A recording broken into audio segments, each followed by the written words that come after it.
एक समय की बात है, शिवपुर गांव से थोड़ी ही दूर के जंगल से एक बारात जा रही थी।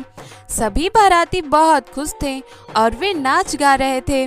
तभी दूल्हे को जोर से टॉयलेट आता है और वह अपने मामा केशव से बोलता है। अरे केशव मामा, अब नाचना भी बंद करिए और मेरी भी बात सुनिए। हाँ हाँ, बोल प्यारे भांजे, आज तेरा ही दिन है। आज तो तू यहाँ का प्रधानमंत्री है, प्रधानमंत्री। जो तू कहेगा आज सब सुनेंगे हम लोग। बोल भांजे बोल। मामा अब बस भी करो, मुझे बहुत जोर से टॉयलेट आ रहा है। कहाँ करें, जल्दी से बताओ। भांजे, तुम यही सबके सामने तो करोगे नहीं, कहीं पेड़ के आड़ में जाकर कर लो। हम तुम्हारा यही इंतजार करते हैं। वो दोनों आपस में बात कर रहे थे। तभी एक बाराती वहाँ आता है और उन दोनों से कहता है, अरे तुम दोनों मामा भांजे यहाँ क्या कर रहे हो? ये जंगल बहुत खतरनाक है, यहाँ से जल्दी निकल लेते हैं, कहीं कुछ गड़बड़ ना हो जाए। भैया, सबका तो पता नहीं, पर मेरा भांजा कल एक मुसीबत अपने साथ घर लेकर के जरूर जा रहा है। फिर केशव बारात के साथ वहीं रुक जाता है और दूल्हा वहाँ से थोड़ी दूर झाड़ियों में हल्का होने चला जाता है। तभी वह देखता है कि झाड़ियाँ जोर जोर से हिल रही हैं। यह देखकर दूल्हा बोला, अरे ये कैसा शोर है? लगता है झाड़ियों के पीछे कोई है, मुझे देखना होगा। इतना बोलकर दूल्हा झाड़ियों की ओर जाता है।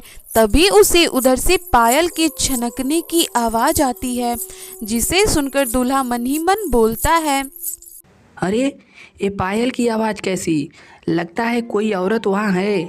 लेकिन इतनी रात में इतने घने जंगल में औरत क्या करेगी? मुझे चलकर देखना चाहिए।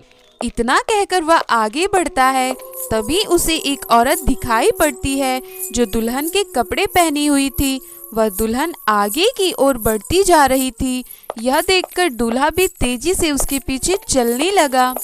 अजी, आप इतनी रात को इस घने जंगल में अकेले कहाँ जा रही हैं? दूल्हे की आवाज सुनकर वह दुल्हन पलटती है, जिसे देखकर दूल्हे का डर से बुरा हाल हो जाता है और वह चीख पड़ता है, क्योंकि दुल्हन का सर धड़ से अलग होता है और उसका सर भी उसके साथ हवा में तैर रहा होता है।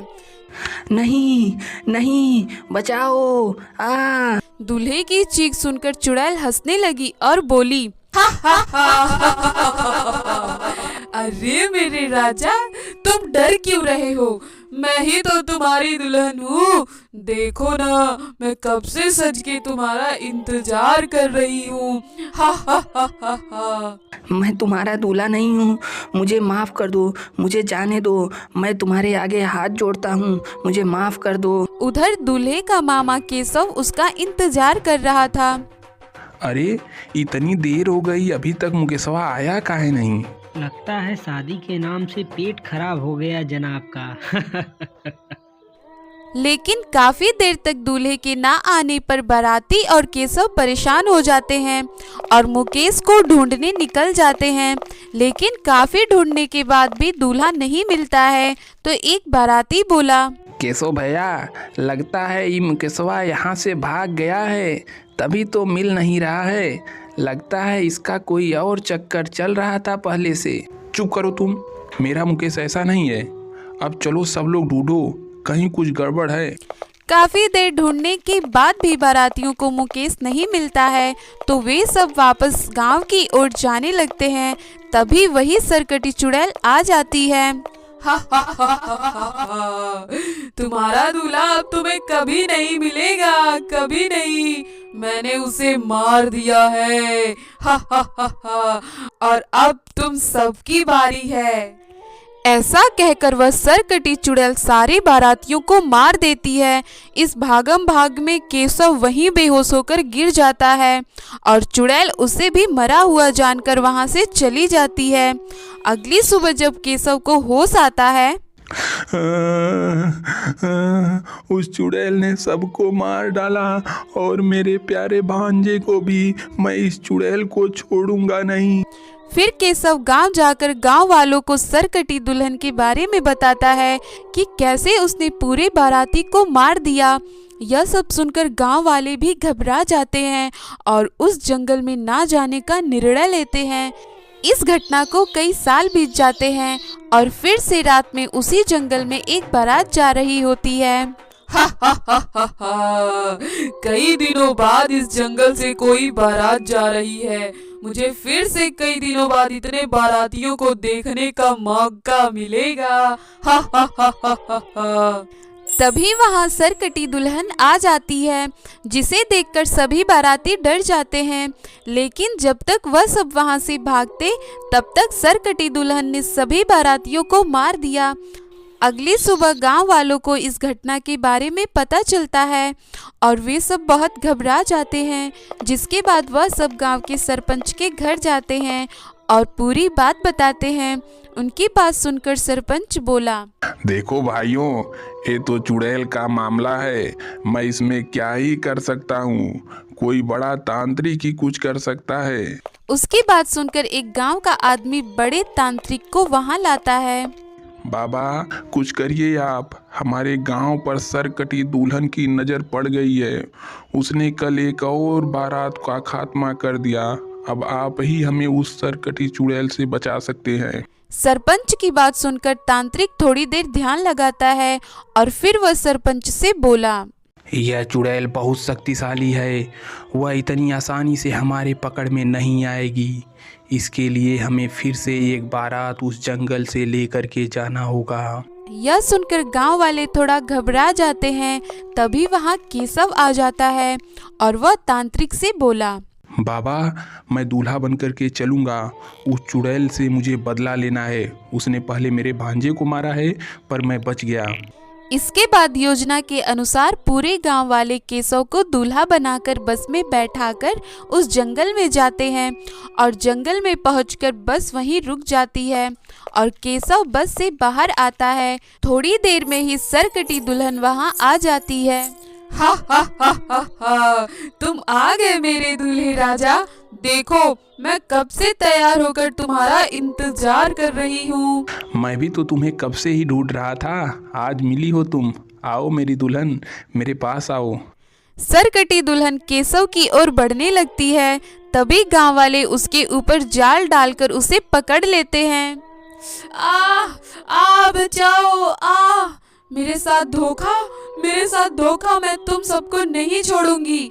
मैं तुम सबकी जान ले लूंगी। कौन हो तुम और गांव वालों को क्यों मारती हो तुम? क्या बिगाड़ा है इस गांव वालों ने तुम्हारा? बाबा की बात सुनकर चुड़ैल बोली, मेरा नाम माया है। मेरे पापा बहुत अमीर थे। मेरी शादी में उन्होंने बहुत सारा दहेज दिया। इतना धन दौलत देखकर मेरे लालची पति ने मुझे इस जंगल में लाकर मेरा गला काटकर मुझे मार दिया। तब से मैं यही भटक रही हूँ। जब तक वह मुझे नहीं मिल जाता तब तक मैं सबको मारती रहूंगी। पर तुम्हारा पति था कौन? उसका नाम तो बताओ। चुड़ैल सरपंच की ओर इशारा करती है। सरपंच डर के मारे सब कुछ सही सही बता देता है। केशव के कहने पर गांव वाले चुड़ैल को आज़ाद कर देते हैं और चुड़ैल सरपंच को मार देती है और उस जंगल से हमेशा के लिए चली जाती है। जिसके बाद अब गांव वाले खुशी खुशी अपने गांव चले जाते हैं। यदि कहानी पसंद आई हो तो वीडियो को लाइक करें और चैनल को भी सब्सक्राइब कर लें और घंटे के निशान को दबाना बिल्कुल भी ना भूलें। भूतिया अस्पताल। सन्नाटे को चीरती हुई रेलगाड़ी अपने अगले स्टेशन भानगढ़ में रुक जाती है। वह स्टेशन पूरा सुनसान पड़ा था। उस सुनसान स्टेशन पर संजना धीमी कदमों से अपने बैग लेकर नीचे आती है। ओह माय गॉड, ये ट्रेन कितनी लेट हो गई। ये स्टेशन तो पूरा खाली है। लगता है ज्वाइनिंग के पहले दिन ही मैं लेट हो जाऊंगी। अब पता नहीं क्या होगा मेरा। ऐसा बोलते हुए संजना स्टेशन से बाहर जाने लगती है, लेकिन उसे बाहर एक भी ऑटो या रिक्शा नहीं दिखाई पड़ता है। तभी उसकी नज़र वहां खड़े एक टैक्सी पर पड़ती है। संजना उस टैक्सी वाले को आवाज़ लगाती है, टैक्सी, ओ टैक्सी वाले भैया, भानगढ़ हॉस्पिटल चलेंगे। मैडम, इतनी रात गए, वो भी भानगढ़ हॉस्पिटल? ना बाबा ना, मैं तो नहीं जाऊंगा, मुझे माफ करो। अरे डबल पैसे ले लेना, अब जल्दी चलो, मुझे उस हॉस्पिटल में पहुंचना बहुत ज़रूरी है। ऐसा कहकर संजना टैक्सी में बैठ जाती है। वह टैक्सी वाला उसे कुछ देर में हॉस्पिटल पहुंचा देता है। लो मैडम, आ गया आपका अस्पताल। अब जल्दी से पैसे दे दो और मैं यहाँ से चलूँ। संजना से पैसे लेकर जल्दी जल्दी वह टैक्सी वाला घबराकर वहां से भाग जाता है। यह सब संजना को बहुत अजीब लगता है, पर वह इस बात पर ज्यादा ध्यान नहीं देती है और वह हॉस्पिटल के अंदर चली जाती है। एक्सक्यूज मी, कोई है क्या यहाँ? जी मैडम, कहिए क्या काम है आपको? वो मैं संजना, आज मेरी ज्वाइनिंग थी। हॉस्पिटल के डायरी में संजना का नाम ढूंढते हुए वह मैडम अजीब तरह से घबराने लगती है और वह डरते हुए संजना से बोलती है, मैडम आज आपकी ड्यूटी मुर्दा घर में है। तो इसमें इतना घबराने की क्या बात है? आप प्लीज मेरा सामान मेरे रूम में रखवा दीजिएगा। ऐसा कहकर संजना मुर्दा घर की ओर चली जाती है। जैसे जैसे संजना उस मुर्दा घर की तरफ बढ़ रही थी, तैसे तैसे उसे अजीब आवाज सुनाई दे रही थी। ऐसा लग रहा था जैसे उसके पीछे कोई चल रहा है, लेकिन पीछे मुड़ने पर वहाँ कोई नहीं होता है। संजना को ये सब थोड़ा अजीब जरूर लगता है, लेकिन फिर वो इस बात को इग्नोर करके आगे बढ़ जाती है। संजना के पहुँचते ही मुर्दा घर का दरवाजा अपने आप खुल जाता है। लगता है हवा से अपने आप दरवाजा खुल गया। उस मुर्दा घर में सन्नाटा पसरा हुआ था। चारों तरफ लाश से भरी ताबूत रखे थे। तभी संजना को अपने पीछे किसी बूढ़े आदमी की आवाज सुनाई देती है। मैं आपकी कुछ मदद करूं क्या मैडम? नहीं अंकल जी, वो क्या है ना, आज मेरा पहला दिन है, इसीलिए मैं इधर उधर देख रही थी। इसके बाद संजना उस बूढ़े आदमी से सारा डिटेल लेने लग जाती है। वह बूढ़ा आदमी उसे सब कुछ बताने लग जाता है। संजना को उस बूढ़े आदमी का बर्ताव कुछ अजीब लगता है। इसके तुरंत बाद वह बूढ़ा आदमी वहां से चला जाता है। उसके जाते ही वहां एक नर्स आ जाती है। हेलो मैडम, मैं किरण, मैं आपकी असिस्टेंट हूँ। बताइए मैं आपकी क्या मदद करूँ? ओके किरण, पर मुझे तो सारी डिटेल उस बूढ़े आदमी ने दे दिया है। यह सुनकर वह नर्स घबरा जाती है और जल्दी से संजना का हाथ पकड़कर उसे मुर्दा घर से बाहर ले आती है। अरे अरे अरे, ये क्या कर रही हो तुम? अरे मैडम, अभी आप नई नई आई हो तो आपको नहीं पता है, उस मुर्दा घर में एक भूत रहता है। व्हाट? भूत? अरे भूत वूत कुछ नहीं होता है। आप इसे मजाक में मत लीजिए मैडम, उस मुर्दा घर में भूत ने बहुत लोगों की जान ली है। इतना बोलकर वह नर्स घबरा कर वहां से चली जाती है।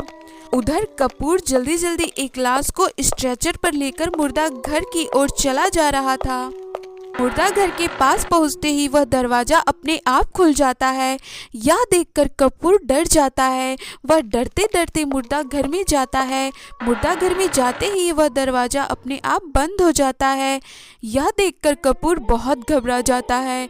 तभी मुर्दा घर का भूत एक डरावनी हंसी के साथ कपूर के सामने आ जाता है।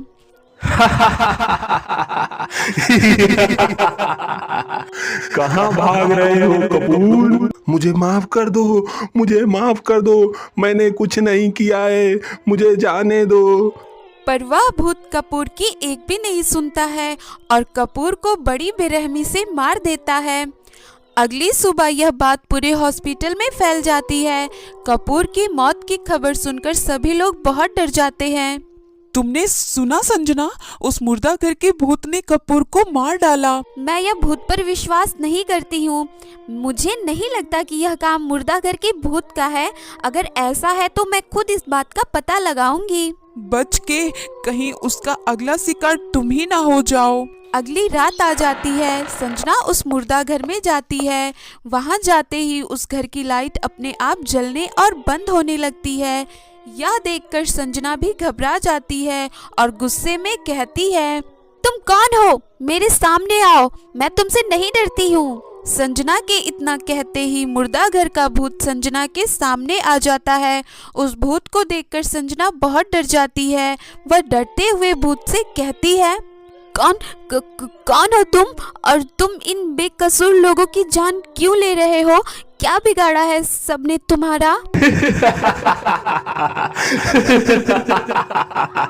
मूर्ख लड़की, तू फिर यहाँ मरने चली आई। मैं मरने नहीं, तुम्हें मारने आई हूँ।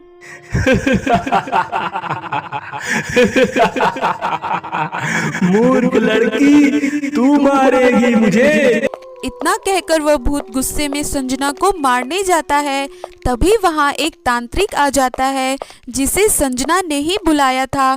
तांत्रिक को देखकर वह भूत बोला, तो ये तांत्रिक मारेगा मुझे।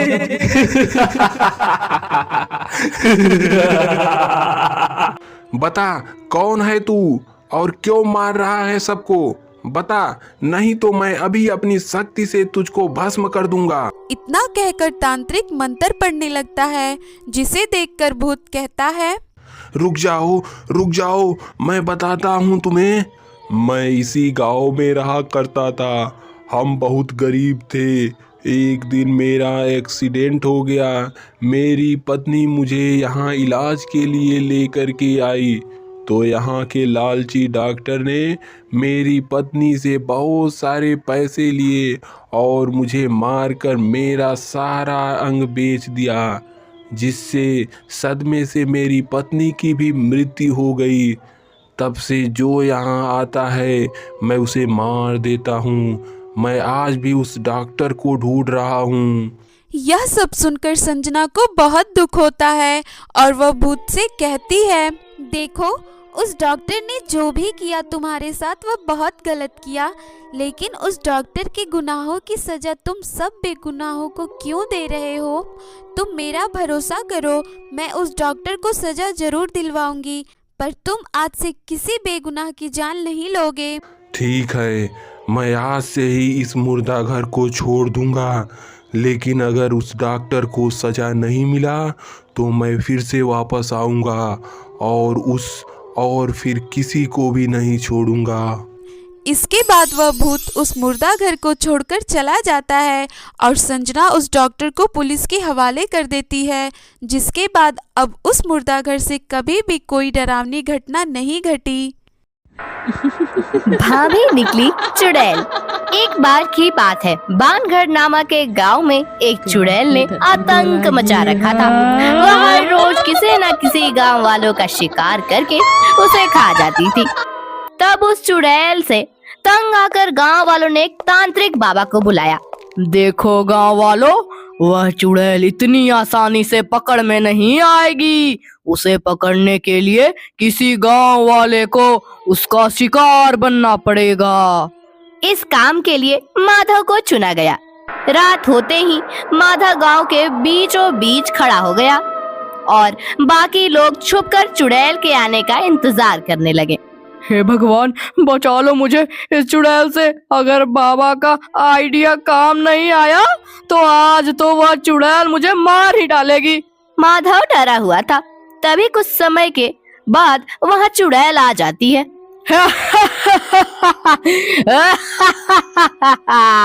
आज तो मेरा शिकार खुद मेरा इंतजार कर रहा है। चुड़ैल को देखकर माधव डर से कांपने लगता है। तभी चुड़ैल माधव के पास आती है और उसको गले से पकड़कर ऊपर उठा देती है। तभी कुछ लोग चुड़ैल को पीछे से पकड़ लेते हैं। तभी तांत्रिक वहां आ जाता है और अपने जादू से चुड़ैल को नींबू में कैद कर लेता है। ये लो मनोज, इस नींबू को गांव के बाहर वाले तालाब में फेंकाओ। लेकिन यह बात याद रखना, अगर इस नींबू पर किसी ने पैर रख दिया तो यह चुड़ैल फिर से आजाद हो जाएगी और फिर से लोगों का शिकार करने लगेगी। मनोज उस नींबू को ले लेता है और उसे अपने जेब में रख लेता है और फिर तालाब की ओर चल देता है। रास्ते में वह नींबू मनोज की जेब से गिर जाती है। नदी पर पहुंचकर जब मनोज अपने थैली के हाथ डालता है तो वह घबरा जाता है। अरे मोरी मैया, ये नींबुआ कहाँ चला गया? मैंने तो अपने जेब में ही रखा था। लागत है जेब फटी होने के कारण कहीं गिर गया। अरे अब क्या होगा रे? हमका जल्दी से उस नींबुआ के ढूंढे की पड़ी। कहीं गलती से कौनो उस पर पैर रख दिया तो वह चुड़ैल फिर से आजाद हो जाएगी। मनोज नींबू को इधर उधर ढूंढता है पर वह नींबू उसे कहीं नहीं मिलती। तब गांव पहुंचकर मनोज सब लोगों से झूठ बोलता है कि उसने नींबू को तालाब में फेंक दिया। फिर अगले दिन माधव की पत्नी मोहिनी तालाब से पानी लेने जाती है। तब उसका पैर उस नींबू पर पड़ जाता है और चुड़ैल आजाद होकर मोहिनी के शरीर में चली जाती है। और जब मोहिनी घर आती है, अरे मोहिनी, बड़ी जल्दी पानी ले आई। अब जल्दी मेरे लिए गर्मा गर्म खाना बना दो, मुझे बड़ी तेज भूख लगी है। क्या कहा? भूख लगी है? तुम्हें मुझे क्या अपनी नौकरानी समझा है? चल भाग यहाँ से, वरना अभी तुझे उठाकर पटक दूंगी। मोहिनी के इस तरह की बात सुनकर माधव हक्का बक्का रह जाता है। अरे मोहिनी, तुम ये कैसी बातें कर रही हो? हम तुम्हारे पति हैं। पति है तो क्या हुआ? तू मुझ पर हुक्म चलाएगा? अब जा, जल्दी से मुर्गा दारू की व्यवस्था कर, मुझे बहुत तेज भूख लगी है, मैं अपने कमरे में इंतजार कर रही हूँ। इतना कहकर मोहिनी वहाँ से चली जाती है। मोहिनी के जाने के बाद माधव बोला, हे भगवान, ये का होई गवा रे? ये मोहिनी शाकाहारी से मांसाहारी कैसे हो गई?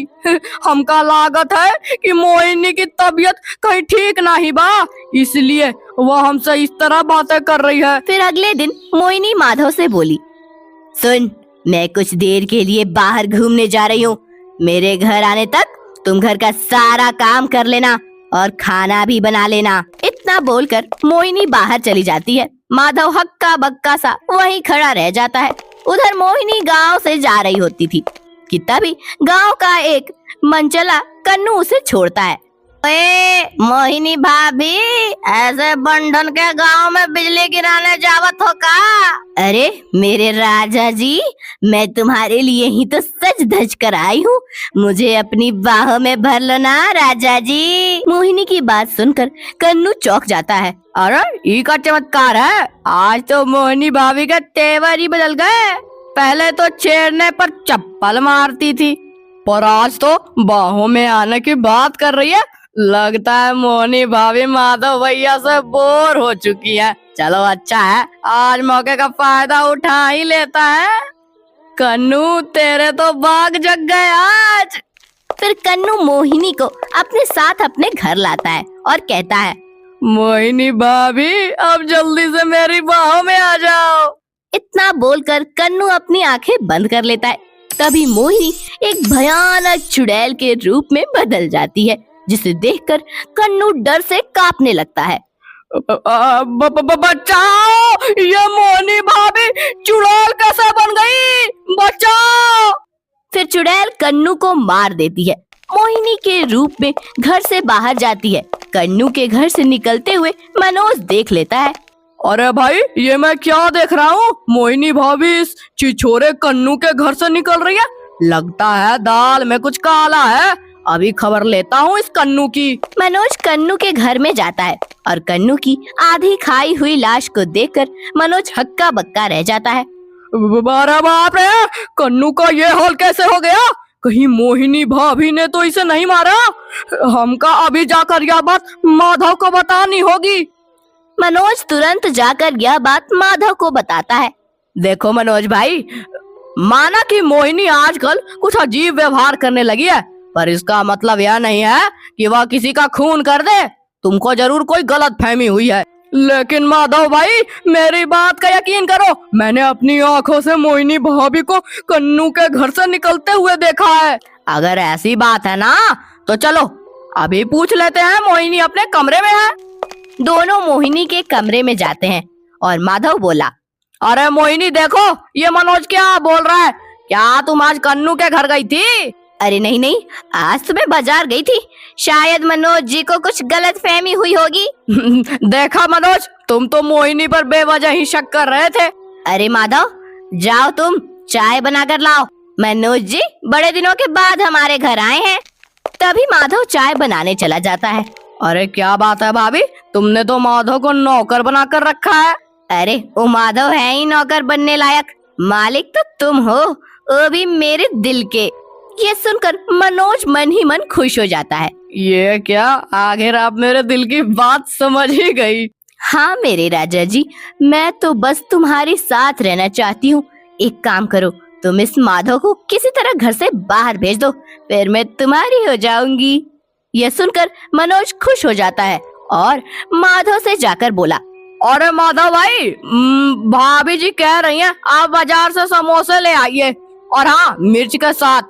फिर माधव बाजार चला जाता है, पर माधव को रामू पर शक होता है। हमें इसे मनोज पर थोड़ा भी भरोसा नहीं है, यह जरूर कुछ गड़बड़ करेगा, मुझे पता लगाना ही होगा।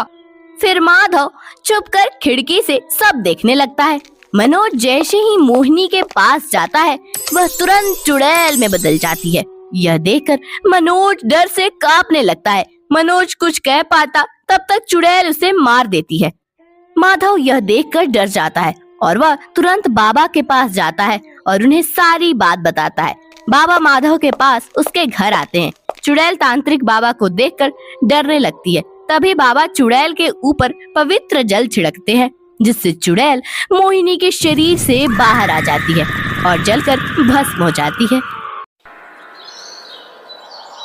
एक बार की बात है, बानगढ़ नामक गांव पर एक भयानक चुड़ैल का कहर बरस रहा था। वह चुड़ैल रोज आधी रात को गांव में आती थी और लोगों के दरवाजे खटखटाकर कहती थी, घर पर कोई है, घर पर कोई है, दरवाजा खोलो, खोलो दरवाजा। जब कोई गांव वाला दरवाजा खोलता तो वह चुड़ैल उसे उठाकर अपने साथ ले जाती थी। अरे मर गया रे, मुझे छोड़ दे चुड़ैल, मैंने तेरा क्या बिगाड़ा है? अरे गांव वालों बचाओ, बचाओ मुझे। अगले दिन यह बात पूरे गांव में फैल जाती है। अरे भाइयों, इस चुड़ैल ने तो पूरे गांव वालों का जीना हराम कर दिया है। इस चुड़ैल की कैसे रोका जाए, मेरा तो कुछ समझ नहीं आ रहा है। उन सब की बात मयंक भी सुन रहा था, जो मनोहर का बेटा था। पापा, मेरे दिमाग में एक तरकीब है जिससे वह चुड़ैल हम लोगों का कुछ नहीं कर पाएगी। अरे छोटे, तुम चुप ही रहो, चलो जाओ यहाँ से तुम। पापा, मैं छोटा हूँ तो क्या हुआ, पर मेरी बात तो सुन लो पहले। यह सुनकर उस गांव का सरपंच बोला, कोई बात नहीं मनोहर, इसे बोलने दो। अंकल, क्यों ना हम अपने घर के बाहर शीशा लगा दे, चुड़ैल अपनी शक्ल इसमें देखकर डर जाएगी और भाग जाएगी। ये क्या फालतू तरकीब है, मैं नहीं मानता इसे। तभी पास खड़ी मनोहर की पत्नी कुसुम बोली, अजी, इसकी तरकीब इतनी भी बुरी नहीं है, एक बार ऐसा करके देखते हैं। तुम चुप करो और जाओ, जाकर घर का काम करो तुम। नहीं नहीं, मयंक की बात मुझे ठीक लग रही है, अब हम सब यह भी करके देखते हैं। अब सभी गांव वाले अपने घरों के बाहर दरवाजे को शीशा लगा देते हैं और आधी रात को होते ही चुड़ैल वहां आती है और शीशे में देखकर कहती है, अरे ये क्या, तुम कौन हो? ये मेरा इलाका है, तुम जाओ यहाँ से, नहीं तो मैं तुझे मार दूंगी। इतना बोलकर वह चुड़ैल शीशे में घूरने लगती है, जिससे उस शीशे में चुड़ैल को घूरते हुए देखती है। यह देखकर चुड़ैल डर जाती है। लगता है गांव वालों ने इसे मुझसे बचने के लिए यहाँ बुलाया है, चलो और किसी के घर का दरवाजा खटखटाती हूँ। चुड़ैल दूसरे के घर जाती है, वहाँ भी उसे दरवाजे पर लगे शीशे में वही चुड़ैल दिखाई पड़ती है। फिर चुड़ैल को एक घर पर शीशा लगा हुआ नहीं दिखता है, तो वह चुड़ैल उस घर पर जाती है। यह घर मनोहर का होता है। घर पर कोई है, दरवाजा खोलो। अरे इतनी मधुर आवाज में कौन पुकार रही है? जरूर कोई खूबसूरत औरत होगी, इस कुसुम से तो मैं परेशान हो गया हूँ, चलो थोड़े मजे ही ले लूं। हाँ, मैं हूँ ना घर पर, मेरी रानी, अभी आया जाने मन।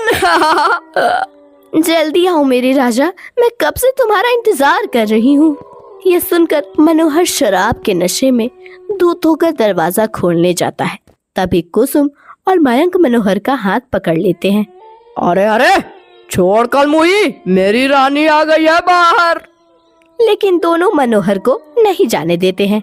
लगता है इस घर में कोई नहीं है, लेकिन मैं कल फिर आऊंगी। फिर चुड़ैल वहाँ से चली जाती है।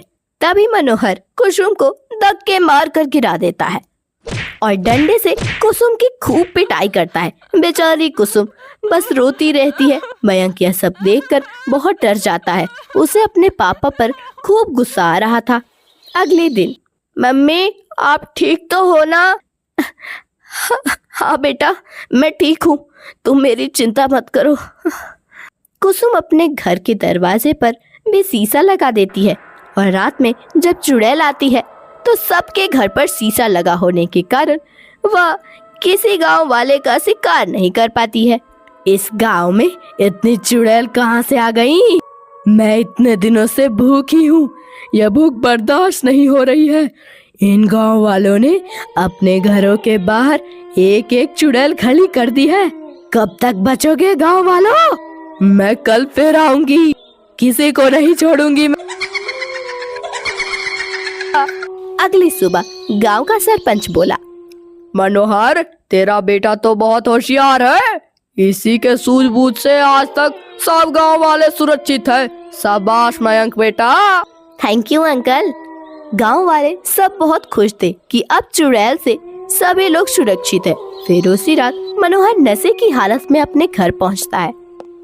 कलमुही, पानी लेकर आ। तुझसे इतना भी नहीं होता कि मर्द घर आया है तो एक गिलास पानी ले जाऊं। जी लाती हूँ। कुसुम पानी ले आती है। पानी पीते ही मनोहर गुस्से से लाल हो जाता है और कुसुम को एक जोरदार चाटा मारता है। इतनी गर्मी है, ऊपर से इतना गर्म पानी लाई है तू? मेरे तो भाग ही फूटे हैं। कुसुम रोने लगती है। मयंक को यह सब देखकर अपने पापा पर खूब गुस्सा आता है।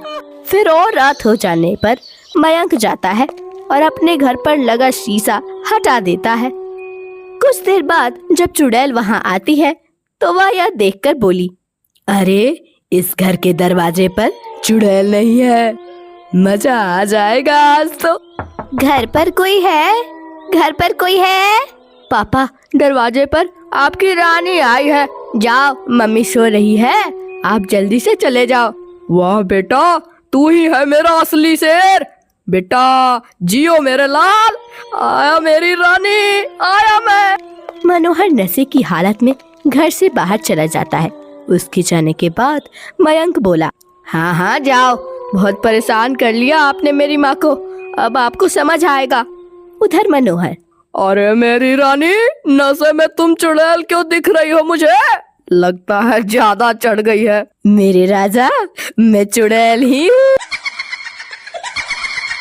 ये सुनते ही मनोहर का सारा नशा उतर जाता है और वह डर से कांपने लगता है। नहीं नहीं चुड़ैल जी, मुझे छोड़ दो, तुम तो मेरी बहन जैसी हो, मुझे छोड़ दो। अब से मैं किसी दूसरी औरत पर बुरी नजर नहीं डालूंगा। कुसुम, बचाओ मुझे। तब तक चुड़ैल मनोहर को लेकर चली जाती है। शोर सुनकर सब गांव वाले जमा हो जाते हैं। कुसुम भी जाग गई थी। मयंक, तुम्हारे पापा कहाँ हैं? अभी अभी मैंने उन्हें चीखने की आवाज सुनी। उनको तो चुड़ैल ले गई, अब आपके सारे दुख खत्म माँ। नहीं, तुमने ऐसा नहीं करना चाहिए था। वो जैसे भी है तुम्हारे पापा हैं। मैं जा रही हूँ उनको बचाने। कुसुम हाथ में मशाल लेकर जंगल की ओर चल देती है। उसके पीछे गांव वाले भी चल देते हैं।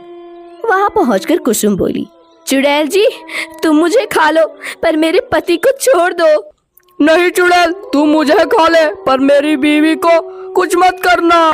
नहीं चुड़ैल जी, तुम मुझे खा लो पर मेरे माँ पापा को छोड़ दो। मैं तुम सबको ही खा जाती हूँ, सारा ड्रामा ही खत्म हो जाएगा। इतना बोलकर चुड़ैल कुसुम को जोर से पकड़ लेती है। मौके का फायदा उठाकर मयंक चुड़ैल के पीछे जाता है और चुड़ैल के बाल में आग लगा देता है। चुड़ैल जलने लगती है।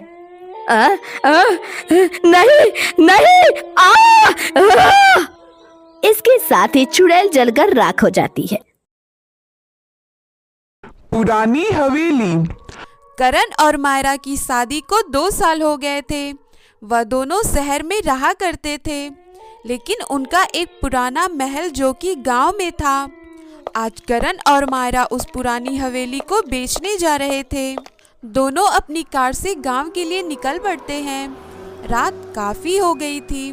दोनों स्लो म्यूजिक चलाते हुए चले जा रहे थे। तभी करण मायरा से कहता है, मायरा, मैं तुम्हारे कहने पर तो उस हवेली को बेचने के लिए तैयार हुआ हूँ, लेकिन मेरा मन अब भी नहीं है। करण, घर को बेचकर हमारे पास बहुत पैसे आ जाएंगे, जिससे हम शहर में एक बड़ा सा फ्लैट खरीद पाएंगे। और वैसे भी वह पुरानी हवेली कई सालों से बंद पड़ा है और हम कहाँ अब उस हवेली में रहने जाएंगे, तो बेचना ही ठीक होगा। तुम्हें याद है ना उस दिन हमने उस रात को क्या किया था? ठीक है, जैसा तुम्हें ठीक लगे, लेकिन उस दिन जो कुछ भी हुआ, मुझे आज भी उस बात से डर लगता है। क्या यार, तुमने भी ना। अगर उस दिन हमने ये सब नहीं किया होता तो क्या आज हम वो घर बेचते? ज्यादा मत सोचो तुम अब। मायरा फिर से म्यूजिक चलाकर बैठ जाती है और पता नहीं कब उसकी आंख लग जाती है। उसे पता ही नहीं चलता है कि कुछ देर बाद करण कार रोक देता है। ठीक सामने उसकी पुरानी हवेली थी जो काफी बड़ी थी। करण मायरा को जगाता है। मायरा उठकर कार से बाहर आती है। दोनों अपने पुरानी हवेली को देखने लगते हैं। तभी मायरा बोली, करण, देखो यह घर कितना सुंदर दिख रहा है। अगर हमने उस दिन वह सब नहीं किया होता तो आज यह घर हमारा होता। मायरा इतना बोलकर पीछे करण की ओर देखती है और उसे देखकर मायरा चीख उठती है, क्योंकि करण का सर उसके धड़ से गायब हो जाता है। आ आ और तभी उसकी चीख सुनकर करण कार रोक देता है। तब मायरा नींद से जाग जाती है। असल में मायरा अब तक ख्वाब देख रही थी। क्या हुआ मायरा, तुम ठीक तो हो ना? हाँ हाँ, मैंने अभी अभी एक बुरा ख्वाब देखा है। चलो ठीक है, तुम सही वक्त पर जाग गई। अब हमारा घर भी आ गया है। चलो मायरा, अब घर में चलते हैं। दोनों पति पत्नी घर के अंदर जाते हैं। वह घर काफी समय से बंद था, जिस कारण से सब तरफ धूल और झाले लगे थे। यह देखकर मायरा बोली, चलो करण, एक कमरा साफ करके उसी में आज की रात ठहरते हैं, फिर कल तो यह घर बेचना ही है। काफी थक जाने के कारण वो दोनों जल्द ही सो जाते हैं। रात 12 बजे का समय था। तभी अचानक से करण की नींद टूट जाती है। वह देखता है कि मायरा वहाँ नहीं सो रही है। वह मायरा को ढूंढने हॉल में चला जाता है। वह किचन में जाता है तो देखता है कि मायरा कुछ बना रही है। तो करण कहता है, क्या हुआ मायरा, इतनी रात को भूख लग गई? मायरा कोई जवाब नहीं देती है। तो करण अपने रूम में वापस आ जाता है। जैसे ही वह रूम में आता है तो देखता है कि मायरा तो बिस्तर पर सो रही है। यह देखकर करण सोच में पड़ जाता है कि मायरा सो रही है तो वहाँ किचन में कौन था। वह मायरा को जगाकर उसे सारी बात बताता है। तब मायरा कहती है, यह सब तुम्हारा सपना होगा। तुम बहुत थक गए हो ना, इसीलिए ऐसा लग रहा होगा। चलो अब तुम सो जाओ, सब ठीक हो जाएगा। करण को भी मायरा की बात ठीक लगती है और वह सोने के लिए लेट जाता है। कुछ ही देर में करण को नींद आने लगी। तभी उसकी आंख अचानक से खुल जाती है और वह देखता है कि मायरा का सर उसके धड़ से अलग है। यह देखकर करण भागते हुए बाहर जाता है, जहां उसे मायरा की लाश दिखाई पड़ती है, जिसका सर उसके धड़ से अलग होता है। यह सब देखकर करण बुरी तरह से डर जाता है। उसे समझ नहीं आ रहा था कि अब वह क्या करे।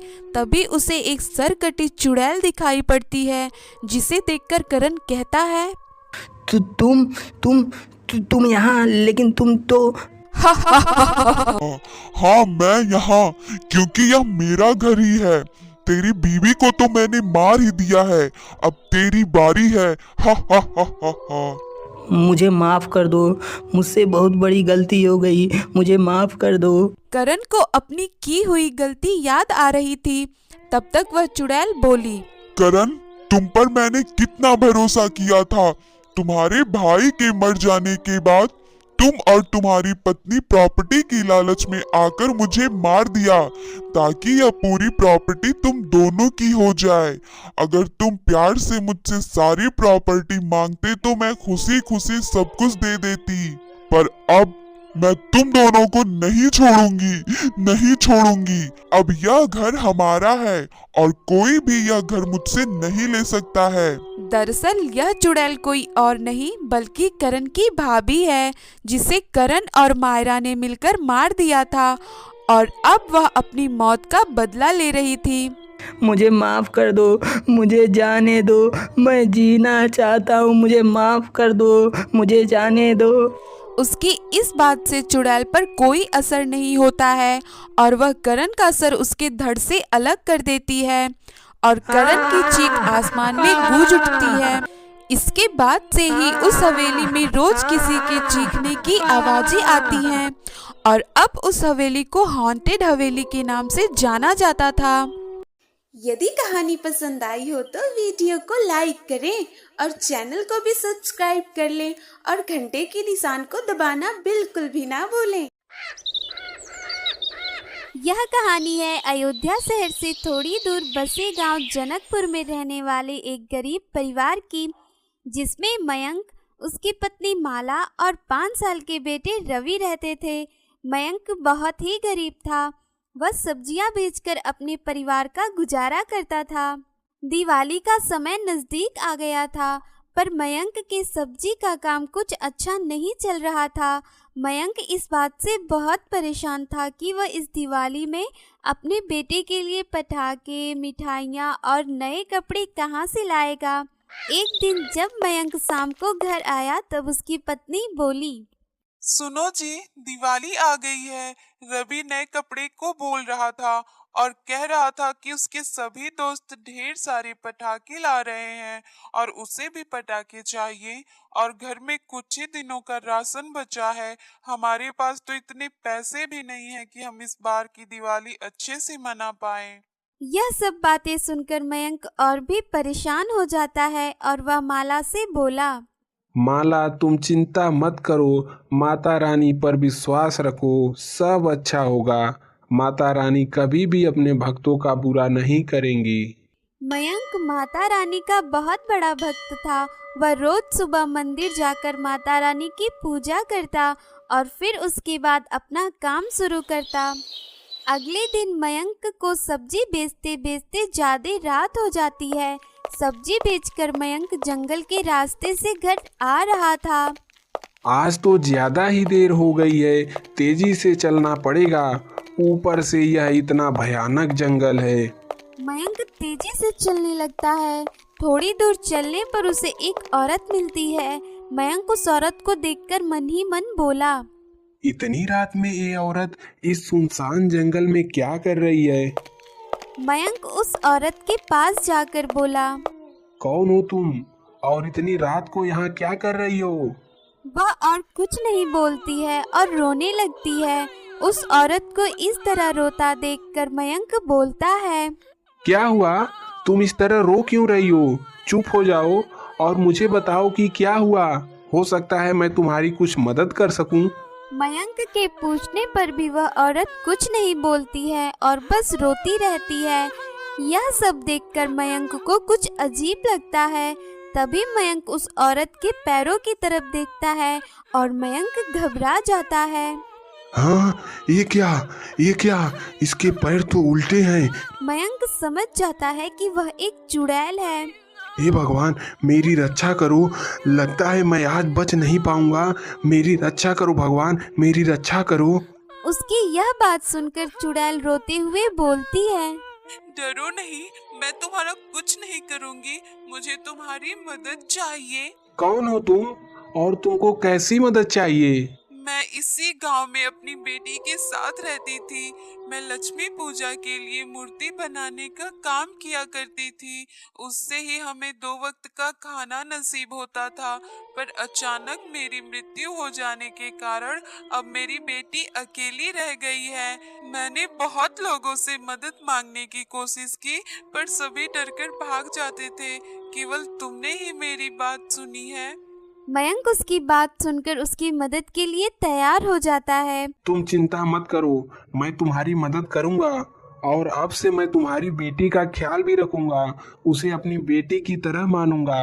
उसकी यह बात सुनकर वह चुड़ैल बहुत प्रसन्न होती है और मयंक को अपने घर का पता बताती है। और फिर मयंक उस चुड़ैल की बेटी को लेकर अपने घर पहुंचता है, जिसे देखकर उसकी पत्नी माला बोलती है, ये कौन लड़की है जी? आप इससे यहाँ क्यों लाए हैं? मयंक माला को सारी बात बताता है। और राधा अब से यहीं रहेगी हमारी बेटी बनकर। हम तो खुद का गुजारा बहुत मुश्किल से कर पा रहे हैं, अब आप इसका पालन पोषण कैसे करोगे? तुम घबराओ नहीं, सब हो जाएगा।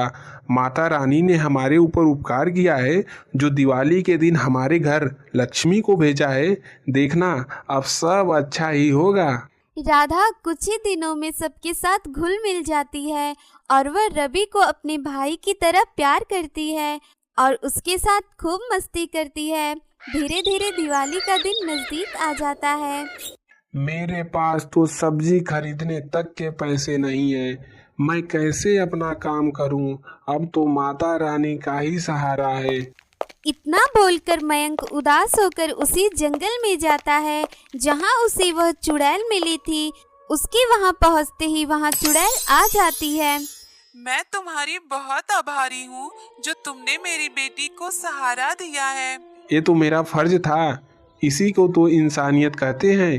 पर अब मुझे तुम्हारी मदद चाहिए। बोलो, मैं तुम्हारी क्या मदद करूं? कल दिवाली है और मेरे पास बिल्कुल भी पैसे नहीं है कि मैं दिवाली मना सकूं, ना ही मेरा काम धंधा अच्छा चल रहा है। क्या तुम मेरी मदद कर सकती हो? बस इतनी सी बात, तुम अपनी दुकान पर जाओ, सब अच्छा हो जाएगा। चुड़ैल की यह बात सुनकर मयंक वापस अपनी दुकान पर चला जाता है। बाजार जाकर उसने देखा कि उसकी दुकान पर ढेर सारी सब्जियां और फल से भरी पड़ी है। यह सब देखकर मयंक बहुत आश्चर्यचकित होता है। अरे वाह, इतने सारे फल, इतनी सारी सब्जियां, यह सब कैसे हुआ? जरूर ये उस चुड़ैल की जादू का असर है। देखते ही देखते उसके दुकान पर लोगों की भीड़ जमा हो गई और कुछ ही देर में उसके सारे फल और सब्जी बिक जाते हैं और उसे बहुत पैसे मिल जाते हैं, जिसे पाकर मयंक बहुत प्रसन्न होता है और वह ढेर सारी मिठाइयाँ और पटाखे तथा सबके लिए नए नए कपड़े लेकर घर पहुँचता है।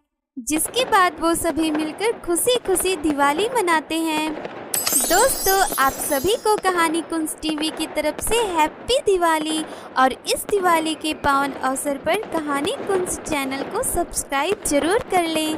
धन्यवाद। सेवैयां मांगने वाली चुड़ैल।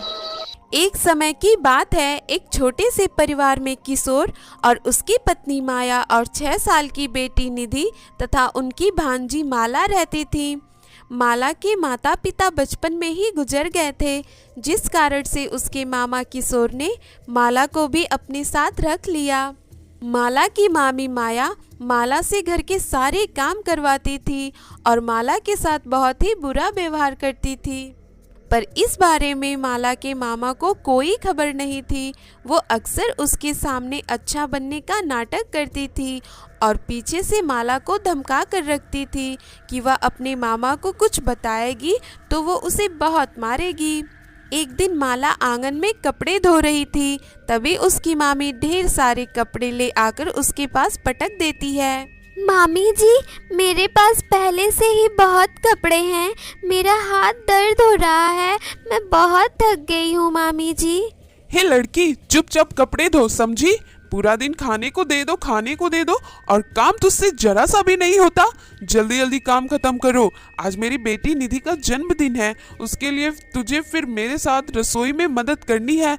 जल्दी काम खत्म कर अब। इतना बोलकर माया वहां से चली जाती है। बेचारी माला दुखी मन से कपड़े धोती रहती है। कपड़े धोने के बाद माया उसे रसोई घर में लगा लेती है। माया अपनी बेटी के जन्मदिन के लिए सेवई पूड़ी बना रही होती है। माला को सेवैयाँ बहुत ही पसंद है। सेवई देखकर उसके मुंह में पानी आ जाता है, क्योंकि उसने सुबह से कुछ भी नहीं खाया था। मामी जी, ये सेवई हमें खाने के लिए कब मिलेंगे?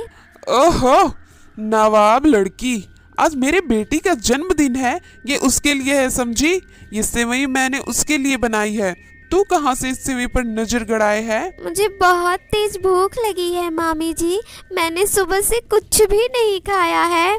चल दफा हो यहाँ से, बड़ी आई सेवई खाने वाली। माला बेचारी दुखी होकर वहां से चली जाती है। सब लोग निधि का जन्मदिन मनाते हैं, फिर वे सब बैठकर सेवई पूड़ी मजे से खाते हैं। तभी किशोर बोला, अरे माया, माला बेटी कहाँ गई है? उसे भी बुलाओ, वह भी सेवई पूड़ी खा लेगी। अरे उसने इतना ज्यादा खा लिया है कि अब वो आराम से सो रही है।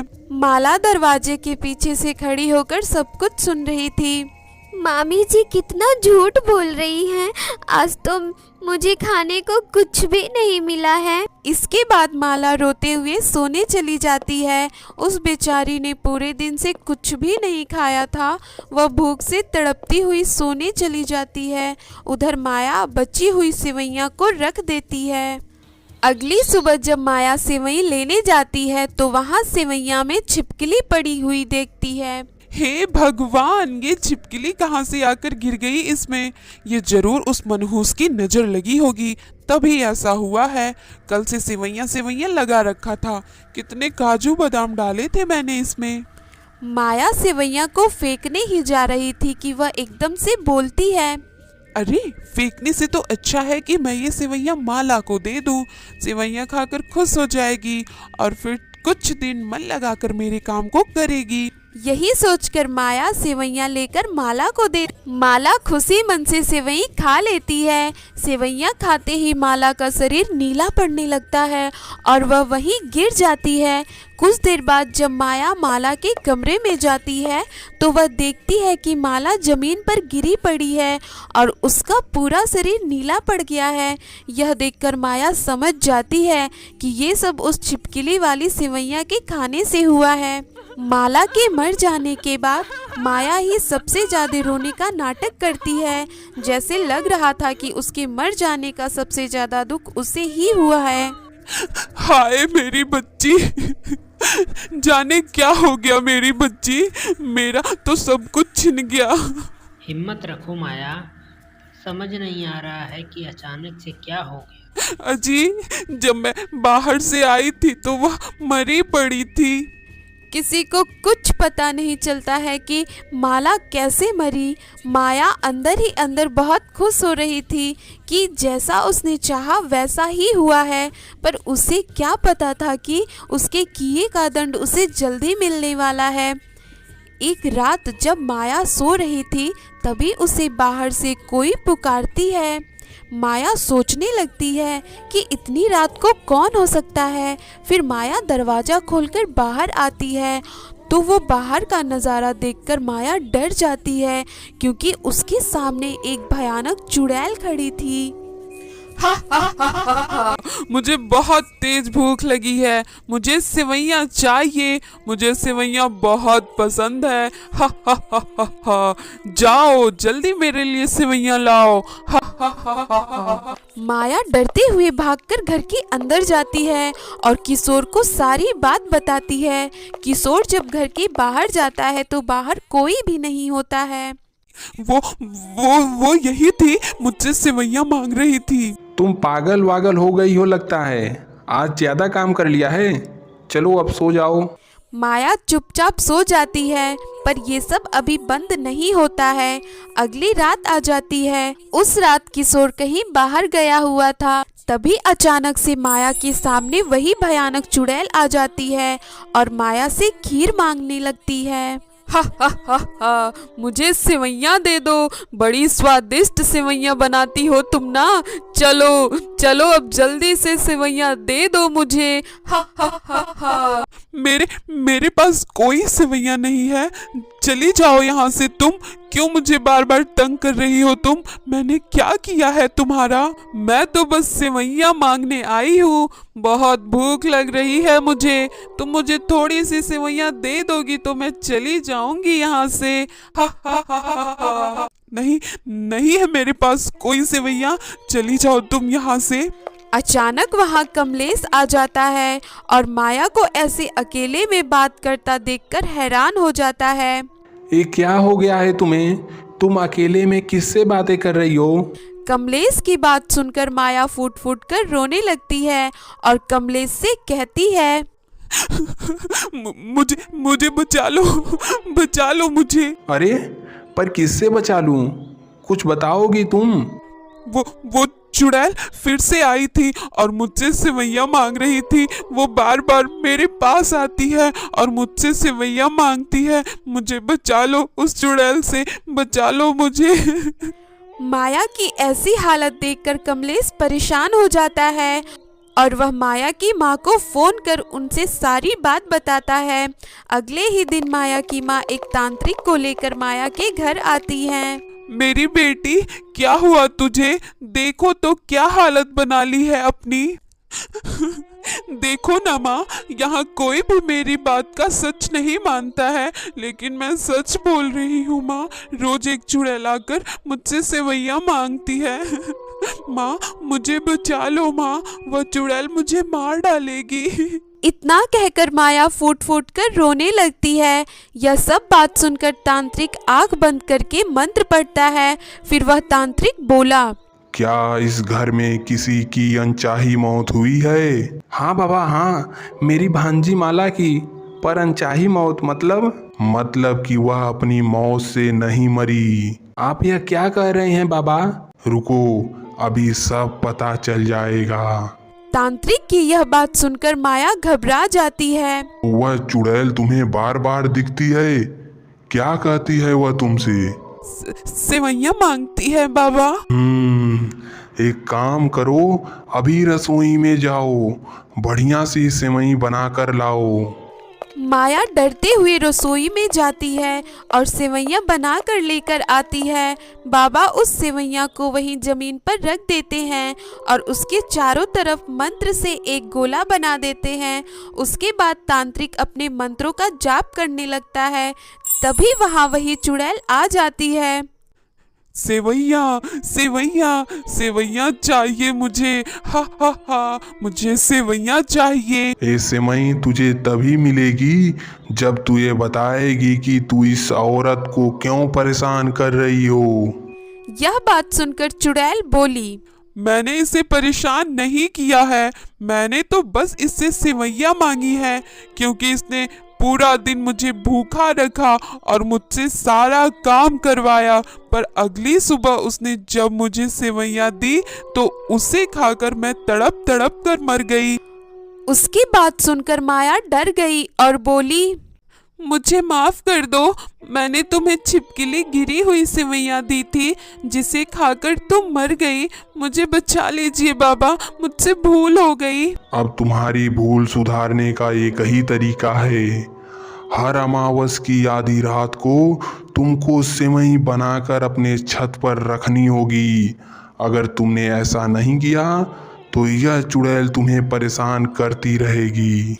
तांत्रिक उस चुड़ैल को वहां रखी वही सेवैया दे देते हैं, जिसे वह चुड़ैल खाकर बहुत खुश हो जाती है। इसके बाद माया हर अमावस की आधी रात को सेवैया बनाकर छत पर रख आती थी।